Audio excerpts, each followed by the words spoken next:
প্রিয় তারেক রহমান, আপনি জানার কথা, এদেশের মানুষ স্বৈরাচার দূর করার জন্য আন্দোলন করেছে। তবে এদেশের মানুষ কখনো স্বৈরাচার সৃষ্টি করার জন্য আন্দোলন করেনি।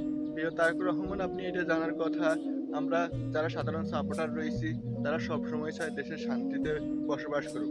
আমরা কখনো একটা টাকাও আপনার দল থেকে আশা করি না। প্রিয় তারেক রহমান, আপনি আরেকটা কিছু জানার কথা, এদেশের মানুষ যে শান্তিতে থাকার জন্য যে মানুষের জীবন দিয়েছে তা আপনার মনে রাখা উচিত। কিন্তু সাম্প্রতিক সময়ে আপনার দলের ভিতরে যারা অপকর্ম করে বেড়াচ্ছে তাদেরকে বড় নেতারা ট্যাগেল না দিলে কিন্তু তারা এতটুকু সাহস পায় না। কিন্তু সাতার পাক সবাই নেই, কিন্তু ধরা খেলে তার পাক আর কেউ নিতে চায় না। সাম্প্রতিক সময়ে দেশের ভিতরে যে উত্তপ্ত পরিস্থিতি তা একমাত্র কারণ হচ্ছে দলের ভিতরে সিনিয়র যারা রয়েছেন তাদের দায়িত্ববোধের অভাব।